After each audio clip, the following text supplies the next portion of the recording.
Ever heard of a building so tall it tried to reach the heavens? Let's talk about the legendary Tower of Babel.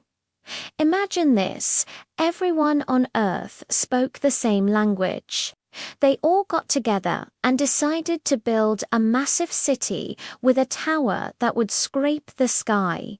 Their goal: to make a name for themselves and avoid being scattered across the world.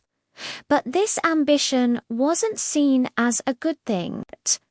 According to the story, God saw this as a display of human pride.